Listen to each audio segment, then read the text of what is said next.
Good afternoon प्यारे बच्चों। तो बच्चों आज हम बात करने वाले हैं आपके बायोलॉजी के सेकंड चैप्टर बायोलॉजिकल क्लासिफिकेशन के नेक्स्ट टॉपिक के बारे में। तो बेटा जो हम सबसे पहले हम लोगों ने बात की थी इस चैप्टर में प्रोटिस्टा किंगडम के बारे में। मोनेरा किंगडम अपना ओवर हो चुका। हम लोगों ने स्टार्ट किया था लास्ट वीडियो लेक्चर में प्रोटिस्टा के बारे में कि जो प्रोटिस्टा जो किंगडम है उसके जनरल कैरेक्टर्स क्या क्या होते हैं, हमने उनके बारे में बात की थी। तो जो प्रोटिस्टा के अंडर जो ऑर्गेनिजम्स इंक्लूड है आज हम उनसे स्टार्ट कर रहे हैं। तो फर्स्ट हम लोग लेके चल रहे हैं बेटा डायनोफ्लैजिलेट्स। क्या लेके चल रहे हैं हम? डायनोफ्लैजिलेट्स। तो देखो आपको डायनोफ्लैजिलेट्स में पता लग रहा होगा, फ्लैजिलेट्स मतलब वो ऑर्गेनिजम्स जिनमें फ्लैजिला प्रेजेंट हो। और फ्लैजिला का मेनली बेटा फंक्शन क्या होता है? मोटाइल। क्या होता है? मोटिलिटी में हेल्प करना, मोटाइल प्रोवाइड कराना, मोटिलिटी प्रोवाइड कराना मतलब लोकोमोशन में हेल्प करना, मूवमेंट में हेल्प करना एक जगह से दूसरी जगह। ठीक है। डाई का मतलब क्या होता है बेटा? टू। जैसे यूनि का मतलब होता है ना वन, ऐसे डाई का मतलब क्या होता है? टू। तो हमने बोल दिया डायनोफ्लैजिलेट्स कौन से ऑर्गेनिजम्स है या फिर कौन से प्रोटिस्ट्स है? Protist with two flagella. वो प्रोटिस्ट जिनमें दो फ्लैजिला पाए जाते हैं वो किसके अंडर आएंगे? डायनोफ्लैजिलेट्स के अंडर आएंगे। ठीक है बेटा। अब देखो अगर हम नॉर्मल एक क्लासिफिकेशन देखें तो इनका डिवीजन क्या होगा? जब मैंने आपको हायरार्की के बारे में पढ़ाया था फर्स्ट चैप्टर में तो वहां पे मैंने आपको बताया था डिवीजन, फाइलम, इन सब के बारे में। तो डायनोफ्लैजिलेट्स का जो डिवीजन है वो क्या होगा? पायरोफाइटा। क्या होगा? पायरोफाइटा। क्लास डायनोफाइएसी। ठीक है बेटा। अब हम बात करते हैं डायनोफ्लैजिलेट्स के जनरल कैरेक्टर्स के बारे में। तो अगर हम बात करें जनरल कैरेक्टर्स की तो सबसे पहले है well defined group of unicellular golden brown photosynthetic organisms. मतलब यूनिसेलुलर होते हैं, गोल्डन ब्राउन कलर के होते हैं, फोटोसिंथेटिक ऑर्गेनिजम्स होते हैं। मतलब जो फोटोसिंथेसिस में हेल्प करें, फोटोसिंथेसिस में अपना रोल प्ले करें, फोटोसिंथेसिस परफॉर्म कराएं। मेनली जो डायनोफ्लैजिलेट्स है वो कैसे होते हैं? यूनिसेलुलर ऑर्गेनिजम्स होते हैं, गोल्डन ब्राउन कलर के होते हैं और फोटोसिंथेटिक ऑर्गेनिजम्स होते हैं। Dinoflagellates are mainly marine. जो मैराइन वाटर होता है मेनली वहां पे पाए जाते हैं। They are found on the surface of water. Mainly water की सरफेस पे पाए जाते हैं। They appear yellow, green, brown, blue और red depending on the main pigments present in their cells. वो अलग अलग कलर के हो सकते हैं, डिफरेंट कलर्स के हो सकते हैं। जैसे कि मैंने आपको बताया green, yellow, brown, blue, red. वो डिपेंड करता है उनके अंदर जो पिगमेंट प्रेजेंट है उनसे, कि उनकी जो सेल्स में जो पिगमेंट प्रेजेंट है उस पर डिपेंड करता है कि किस टाइप का पिगमेंट प्रेजेंट है। उसी के अकॉर्डिंग उनका कलर होता है, उनकी बॉडी का कलर होता है, वो हमें ऐसे दिखाई देते हैं। ठीक है। नेक्स्ट है in dinoflagellates the nutrition is holophytic. Holophytic nutrition होता है। होलोफाइटिक मतलब क्या हुआ? जो फोटोसिंथेसिस की हेल्प से अपना खाना प्रिपेयर कर सके, प्लांट लाइक न्यूट्रिशन। ठीक है। जो फोटोसिंथेसिस की हेल्प से अपना फूड खुद प्रिपेयर कर सके, इट्स ओवन सेल्फ प्रिपेयर कर सके। Some forms are saprobic, parasitic, symbiotic और होलोजोइक। लेकिन कुछ फॉर्म्स ऐसी भी होती है डायनोफ्लैजिलेट्स की जो सेप्रोबिक होती है, पैरासिटिक होती है, सिम्बायोटिक होती है और होलोजोइक होती है। फॉर एग्जाम्पल आप ह्यूमन बींग्स को ही ले लो। तो हर जो ह्यूमन है, हर जो पर्सन है वो जरूरी तो नहीं वेजिटेरियन हो, कुछ नॉन वेजिटेरियन भी होते हैं, कुछ वेजिटेरियन भी होते हैं, कुछ प्योर वेजिटेरियन होते हैं, कुछ प्योर नॉन वेजिटेरियन होते हैं। तो ऐसे ही ऑर्गेनिजम्स का भी न्यूट्रिशन डिफरेंट होता है और वो वेरी करता है ऑर्गेनिज्म टू ऑर्गेनिज्म। ठीक है बेटा। तो मेनली तो ये होलोफाइटिक होते हैं, लेकिन कुछ फॉर्म्स इनकी सेप्रोबिक, पैरासिटिक या सिम्बायोटिक भी हो सकती है। एग्जाम्पल एक लिया, एक colourless blastodinium is parasite on animals. एक डायनोफ्लैजिलेट्स का नाम है ब्लास्टोडिनियम। ठीक है। ये मेनली पैरासाइट की तरह वर्क करता है, पैरासाइट की तरह एक्ट करता है ऑन एनिमल्स। मतलब इसका जो न्यूट्रिशन है वो कैसा है बेटा? पैरासिटिक न्यूट्रिशन मोड है इसका। कैसा मोड है इसका? Mode of nutrition parasitic mode है न्यूट्रिशन का। ठीक है। तो कलरलेस ब्लास्टोडिनियम याद रखना, इज पैरासाइट ऑन एनिमल्स। ये एक टाइप का डायनोफ्लैजिलेट्स है। ठीक है। उसके बाद अगर हम बात करें एग्जाम्पल की, एग्जाम्पल ऑफ डायनोफ्लैजिलेट्स के, डायनोफ्लैजिलेट्स के कौन कौन से मेनली एग्जाम्पल है। तो देखो बेटा, सबसे फर्स्ट है नोक्टिल्यूका। क्या है? नोक्टिल्यूका। केरेटियम, गोनिकुलक्स, ठीक है। उसके अलावा जिम्नोडीनियम, पायरोसिस्टिस, ये कुछ डायनोफ्लैजिलेट्स के जीनस के नाम है। तो आप एक दो याद रखना, ठीक है। नोक्टिल्यूका याद रख लेना, उसके अलावा कैरेटिनियम याद रख लेना, ठीक है। कैरेटियम याद रख लेना, तो ये याद रख लेना एक दो नाम, ठीक है। Some dinoflagellates such as gonyaulax when grow in large numbers release toxins into water. These toxins are poisonous and kill a large number of marine animals. जो डायनोफ्लैजिलेट्स है गोनिकुलक्स, ठीक है, ये क्या करता है? लार्ज नंबर में ग्रो करता है रिवर्स वगैरह में या फिर जो वाटरी एरिया होता है वहां पे, और ये टॉक्सिन्स रिलीज करता है कुछ वाटर में, और वो टॉक्सिन्स हार्मफुल होते हैं, पॉइजनस होते हैं और किल कर देते हैं large number of marine animals. Marine में जो मैरीन वाटर में जो डिफरेंट टाइप के ऑर्गेनिजम्स या एनिमल्स प्रेजेंट है उनको किल कर देते हैं, उनके लिए पॉइजनस होते हैं ये ऑर्गेनिजम्स, ठीक है। ये डायनोफ्लैजिलेट्स, ठीक है बेटा, आ गई इतनी बात समझ में। अब देखो हम नेक्स्ट पॉइंट की बात करते हैं। नेक्स्ट पॉइंट है some dinoflagellates, example noctiluca, gonyaulax, pyrocystis are phosphorescent and make the sea surface glow in the dark, bioluminescence। ये क्या करते हैं? कुछ जो डायनोफ्लैजिलेट्स है वो फोस्फोरिसेंट करते हैं। फोस्फोरिसेंट का मतलब क्या हुआ? लाइट शो करना, चमकना। जैसे आपने देखा होगा जुगनू, जुगनू आपने बहुत नाम सुना होगा, ठीक है। तो वो रात के टाइम में मेनली चमकता है, उसकी वजह से क्या होता है? मेनली रोशनी हो जाती है, आपको वो ग्लो दिखने लगता है, ठीक है। ऐसे क्या होते हैं? ये फोस्फोरिसेंट करते हैं, चमकने लगते हैं, and make the sea surface glow in dark, जिसकी वजह से जो सरफेस है, सी का जो सरफेस है वो डार्क में क्या होता है? ग्लो होता है, चमकने लगता है। और इसी को हमने क्या बोला? बायो इल्यूमिनेसेंस। क्या बोला बेटा इसको आपने? बायो इल्यूमिनेसेंस, ठीक है। अब हम बात करते हैं स्ट्रक्चर के बारे में। तो देखो बेटा, स्ट्रक्चर के बारे में अगर हम बात करें, their cell wall is divided into plates. इनकी जो सेल वॉल है वो प्लेट्स में डिवाइडेड होती है, which is made up of cellulose. जो किसकी बनी हुई होती है? सेलुलोज की बनी हुई होती है। तो जो डायनोफ्लैजिलेट्स की जो सेल वॉल है वो मेनली किसकी बनी हुई है? सेलुलोज की। और प्लांट्स की भी सेल वॉल मेनली सेलुलोज की बनी हुई होती है, और प्लांट्स की तरह ये फोटोसिंथेटिक एक्टिविटी भी कर रहे हैं, तो इनसे आप रिलेट कर सकते हो। Therefore, the covering of dinoflagellates seen as armored to so they are called as armored algae। ठीक है, इसलिए आप इनको क्या बोलते हो? आर्मर्ड एल्गे बोलते हो। ठीक है बेटा, समझ में आ गई आपको? प्लेट्स में डिवाइडेड होती है, जो किसकी बनी हुई होती है? मेनली सेलुलोज की बनी हुई होती है। ठीक है, अब देखो, दे हैव टू फ्लैजिला। ये तो मैंने आपको फर्स्ट यही बात बताई थी कि डायनोफ्लैजिलेट्स, डायनो का मतलब क्या है? डाई का मतलब क्या है? टू, और फ्लैजिलेट्स का मतलब क्या हुआ? फ्लैजिला। तो दो फ्लैजिला प्रेजेंट होते हैं, one is transverse, other is longitudinal. एक तो कैसा फ्लैजिला होगा? ट्रांसवर्स होगा। ट्रांसवर्स पता होगा आपको, ऐसे। लॉन्गिट्यूडिनल कैसा होगा? ऐसे। ठीक है, तो एक फ्लैजिला कैसा होगा? ट्रांसवर्स होगा, और अदर जो फ्लैजिला है वो कैसा होगा? लॉन्गिट्यूडिनल फ्लैजिला होगा। Dinoflagellates shows a special type of movement which is like whirling whips, therefore they are called as whirling whips। ठीक है, डायनोफ्लैजिलेट्स एक स्पेशल टाइप का मूवमेंट शो करते हैं, लाइक व्हिर्लिंग विप्स की तरह, इसलिए हम इनको व्हिर्लिंग विप्स भी बोल सकते हैं। ठीक है, histone protein is absent in its chromosome.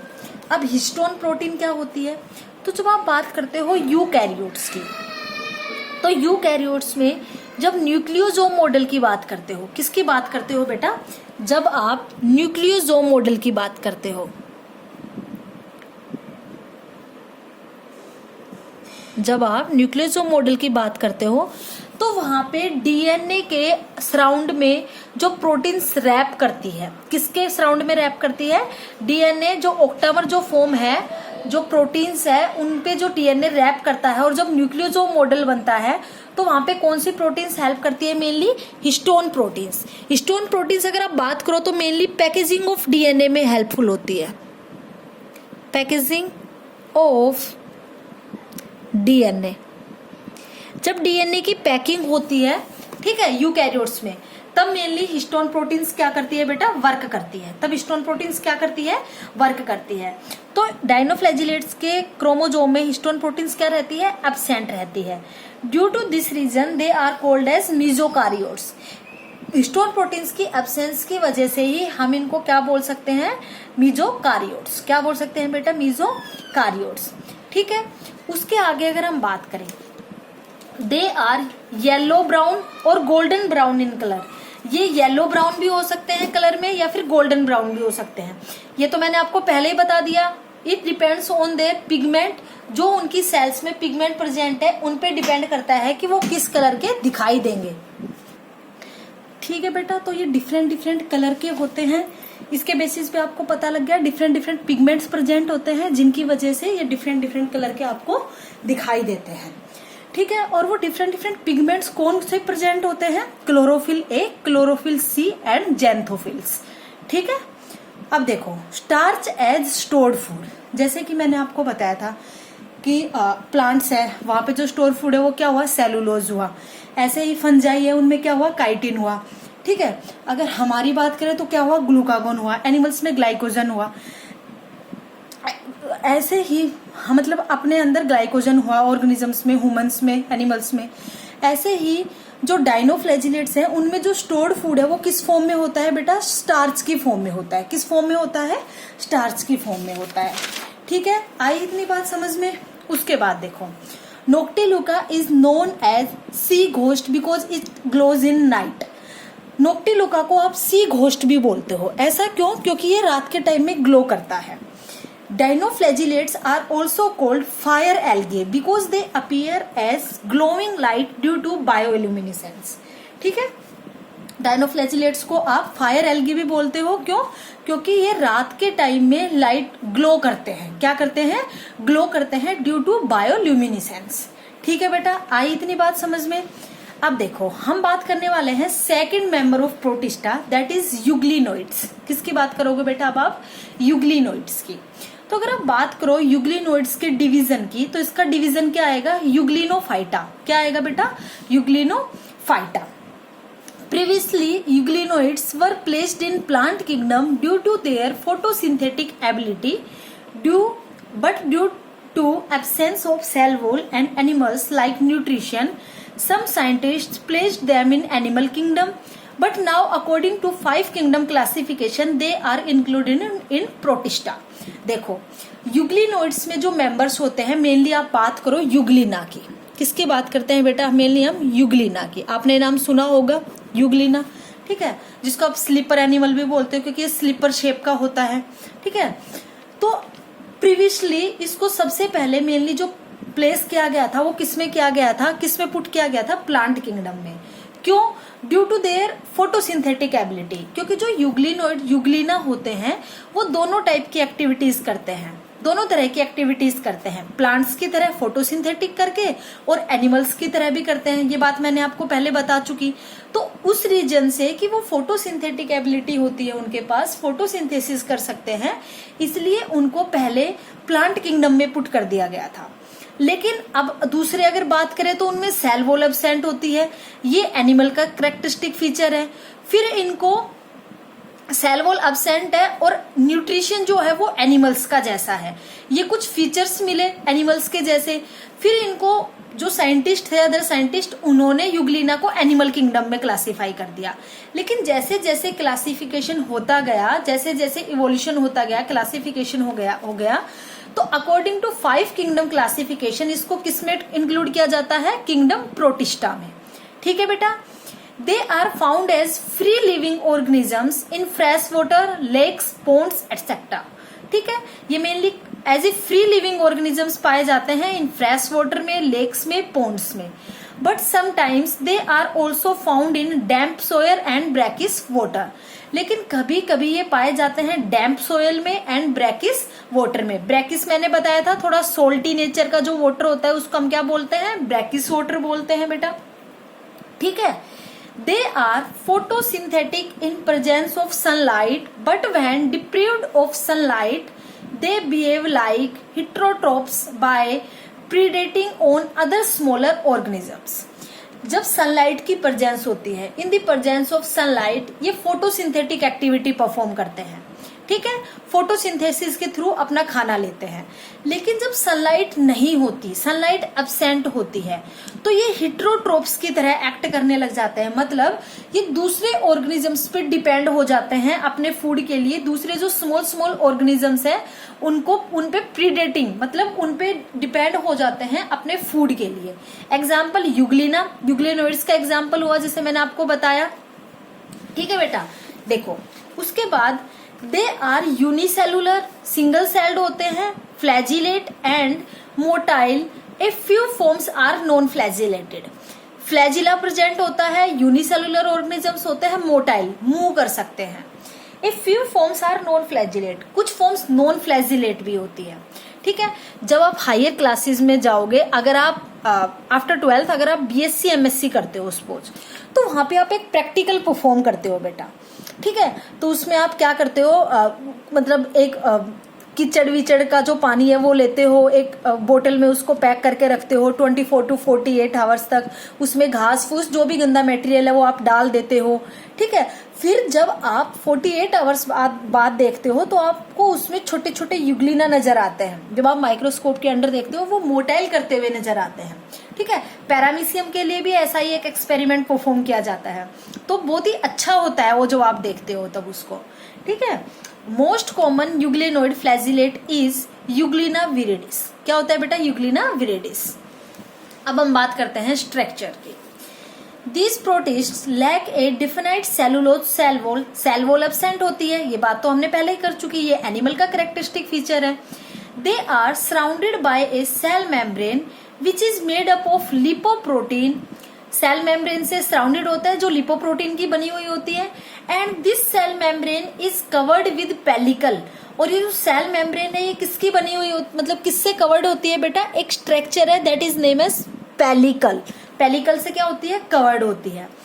अब ये पेलिकल किसकी बनी हुई है, जो पेलिकल की जो लेयर है जो सराउंड करके रखी हुई है सेल मेम्ब्रेन को, वो किसकी बनी हुई है, it is made up of protein and it is elastic in nature. Protein की बनी हुई है और नेचर में कैसी है, इलास्टिक है, इलास्टिसिटी है, ठीक है। At the anterior end of euglenoids a cavity is present which is known as reservoir. Flagellum is originated from the base of reservoir. Euglenoids have only one functional flagellum and one non-functional flagellum. Dinoflagellates के example आपने देखे थे, 2 flagella होते हैं। Euglenoids में भी 2 flagella है, लेकिन एक फ्लैजिला फंक्शनल होता है और दूसरा जो फ्लैजिला है वो नॉन फंक्शनल है। देखो अब अगर हम इसके डायग्राम की बात करें बेटा, अगर हम बाय द डायग्राम अगर समझें यूग्लिना के बारे में, तो देखो हम डायग्रामेटिकली इसकी बात करते हैं, ठीक है। हम डायग्रामेटिकली यूग्लिना के बारे में बात करते हैं।